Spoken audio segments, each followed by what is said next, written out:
Pak, orang NPD bisa sembuh nggak? Pertanyaan ini banyak sekali ditanyakan di kolom komentar oleh teman-teman follower, dan saya jawab singkat dan panjang. Singkatnya adalah tidak, tapi panjangnya adalah kemungkinan iya. Bingung kan? Makanya saya jelasin dulu gini. Tidak, karena semua kesembuhan dalam tanda kutip itu tergantung dari orangnya. Meskipun untuk masalah NPD ini adalah gangguan kepribadian, yang artinya bukan masalah sembuh atau tidaknya, karena sembuh itu hanya untuk illness, hanya untuk penyakit, bukan untuk masalah kepribadian. Kalau misalkan masalah sakit kepala, masalah lambung, masalah fisik, badan, masalah mungkin bisa dibilang gangguan kecemasan gitu ya, masalah-masalah psikologi klinis, itu bisa aja dibilang sembuh gitu. Tapi kalau masalah gangguan kepribadian itu artinya bukan sembuh atau tidak, tapi manageable atau controllable atau tidak gitu ya. Dan semuanya itu tergantung dari orangnya. Apakah dia ingin mengendalikan sifatnya atau tidak, mengendalikan sikap dan perilakunya atau tidak. Kayak gitu. Ya, jadi jawabannya singkatnya adalah tidak bisa karena tergantung orangnya. Kalau misalnya kita sebagai orang luar, itu nggak bisa apa-apa untuk mengontrol orang ini, untuk menyuruh orang ini berubah, itu nggak bisa. Sampai kapanpun, mau itu pasanganmu, mau itu orang tuamu, mau itu anakmu, mau itu temanmu, nggak akan bisa. Kamu kasih saran misalnya, kamu kasih saran, ya tolong berubahlah, kamu begini, harusnya begitu. Dia nggak akan merasa salah gitu loh. Nggak akan merasa bahwa itu penting untuk berubah. Karena dia merasanya sebagai seorang NPD, dia di atas segalanya. Dia di atasmu, di atas orang-orang lain. Dia hanya bisa nurut mungkin dengan orang-orang yang setara sama dia, yang dia pikir, atau yang punya status sosialnya itu lumayan tinggi atau sangat tinggi bahkan, baru dia nurut. Tapi orang-orang yang dia nurutin pun itu orang-orangnya NPD juga gitu, jadi percuma, muter-muter aja di situ gitu loh. Nah, saya bilang jawaban panjangnya bisa untuk berubah adalah karena kalau orangnya memang ingin berubah, karena suatu lingkungan yang mengharuskan dia untuk berubah, misalnya ya, dia seorang NPD, tapi dia bersama dengan orang yang status sosialnya tinggi tapi nggak NPD misalnya gitu. Nah, dia pasti mau nggak mau akan berubah. Mau nggak mau dia akan ingin berubah.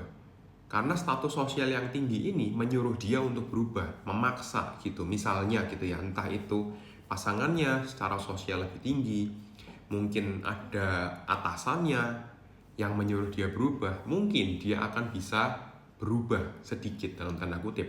Tapi berubahnya ini adalah berubah secara lebih di-manage, lebih dikontrol, lebih diatur perilakunya.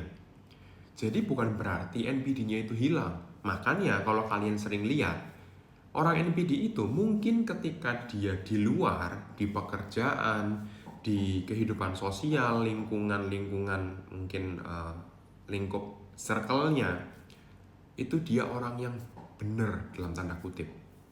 Karena orang-orangnya itu yang mengontrol dia juga supaya dia nggak NPD. Tapi sekarang kalau dia pulang ke rumah, dia menganggap pasangannya ini lebih rendah dari dia, keluarganya lebih rendah, anaknya juga lebih rendah, semuanya lebih rendah, dia akan berperilaku balik lagi seperti orang NPD gitu loh.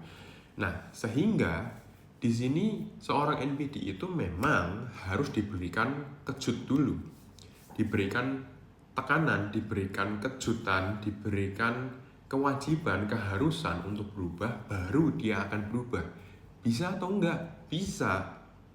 Tapi kita sebagai orang luar tidak akan bisa menduga, tidak akan bisa menyuruh kapan dia akan berubah, kapan dan harus berubah itu bagaimana, nggak bisa. Yang bisa menentukan hanyalah dia sendiri sebagai orang yang NPD. Bisa juga seumur hidup nggak akan berubah. Jadi kalau kamu punya anggota keluarga yang NPD, pasangan NPD, rekan kerja atau atasan yang NPD, dan kamu tidak bisa untuk menghadapinya, saya sarankan untuk memberi boundaries, memberi jarak, memberi batasan. Atau jangan berurusan dengan orang-orang seperti itu, menghindar, lari, kabur. Kenapa? Karena kesehatan mentalmu yang jadi taruhannya. Gitu. Daripada kamu bertanya bagaimana ya caranya memanage orang ini, nggak bisa. Nggak bisa. Mau kayak gimana pun nggak bisa. Kecuali kamu mau nyoba, kamu harus di atas dari orang ini banget gitu, baru dia akan nurut. Tapi apakah itu mungkin? Lebih mungkin mana antara kamu mengejar itu atau kamu pergi gitu? Atau pasang boundaries, batasan dan limit yang jelas. Kalau kamu memang lebih bisa untuk mengatur itu ya silakan. Kayak gitu loh. Ya, jadi yang bisa kita atur kan diri kita. Kita nggak bisa ngontrol atau mengatur orang lain. Terserah dia mau kayak gimana. Kalau memang dia mau untuk berubah, dia kan pasti minta saran. Tapi kalau enggak, ya buat apa? Kita berusaha untuk ngomong sampai berbusa pun nggak akan didengerin. Dia akan terus-terusan menjadi orang yang manipulatif, orang yang memanfaatkan, orang yang narsistik, orang yang grandios, merasa aku di atas segalanya, nggak pernah salah, dan lain sebagainya. Perilakunya juga seringkali arogan, angkuh, kayak gitu. Ya, jadi seperti itu jawabannya. Mungkin bisa kalian pahami dulu lah ya yang saya ngomongin. Mungkin ada beberapa kalimat-kalimat saya yang agak belibet gitu. Tapi coba dipahami dulu. Semoga sih bisa cukup dipahami. Kalau misalkan ada kesulitan silahkan tanyakan saja di kolom komentar. Nanti saya akan balas gitu ya. Kalau memang pertanyaannya itu berkaitan dengan ini. Atau berkaitan dengan topik-topik selanjutnya yang harus saya bahas di video-video saya. Oke? Terima kasih dan salam sehat jiwa untuk kita semua.